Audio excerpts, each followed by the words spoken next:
We are on the bottom of page 32 and we're going to talk about gravitational potential energy. The gravitational potential energy of an object is related to the work done in raising an object against its weight. Potential energy therefore depends on three things. Since it depends on its weight, then to get weight we always have mass and gravity, because as we had said, W equals mg. And added to that, there will be the height raised above the ground. So those are the three things that potential energy depends on: mass, gravity, and height. They can be represented mathematically using this equation. So gravitational potential energy, for short GPE, is equal to mgh. We should remember that gravity is always to be taken as 10 meters per second squared, unless otherwise stated, and GPE stands for gravitational potential energy. We might also see this as only PE without the G, but it means the same thing. Let's work out a few examples. Number 1. A man of mass 70 kilograms climbs up a 200-meter high hill. Calculate his potential energy when he reaches the top. So immediately we are seeing that instead of GPE, this question is referring to it as PE. Okay, like I said, they mean the same thing. So as usual, I have to start off from the equation, which in this case is potential energy is equal to mgh. In this case, the mass was given to us as 70 kilograms, gravity we know should be 10, and the height is 200 meters.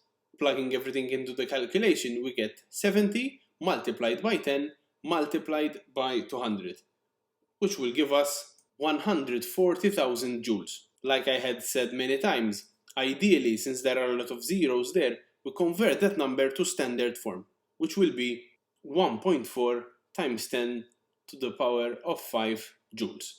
Moving on to page 33 and our second example. Number 2.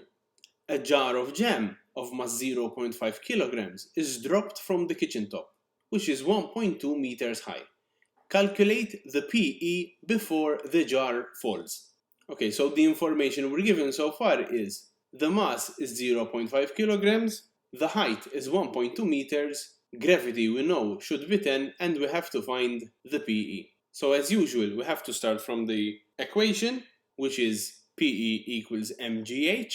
Plugging in the values, we get 0.5, the mass, multiplied by 10, the gravity, multiplied by 1.2, which is the height, which will give us 6 joules. That is all. Number 3. Sam likes bungee jumping. If he has a potential energy of 15,000 joules when he is at the top of a 30-meter bridge, calculate his mass. So from the information we have from the question, we know that the potential energy is 15,000 joules and the height is 30 meters, which means that we have to calculate the mass. Once again, we have to start from the original equation, which is potential energy equals mass times gravity times the height. But in this case, we have to get m subject of the formula. So we have to get g and h over to the other side. And since g and h here are being our multiplication, when they go on the other side, PE is going to be divided by GH. So we have potential energy divided by G and H. Make sure when you plug these values into your calculator, you put G and H, the values for G and H, in brackets, or else you might get PE divided by G and then everything multiplied by H, which is not the same thing. So let's plug in the values, and there we have 15,000 divided by 10 multiplied by 30, which will give us a mass of 50 kilograms. Number 4. Sam's brother Rick prefers abseiling. Calculate the height of the cliff if Rick's mass is 60 kilograms and he has a potential energy of 12,000 joules when at the top. So once again, we have to calculate the height, but we were given a mass of 60 kilograms and a potential energy of 12,000.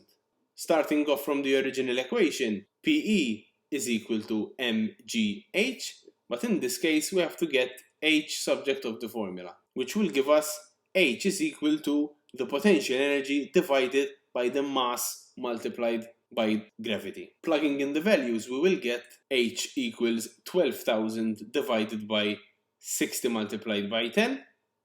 Again, I will remind you to place 60 and 10 in brackets. All of this will give us a final answer of 20 meters.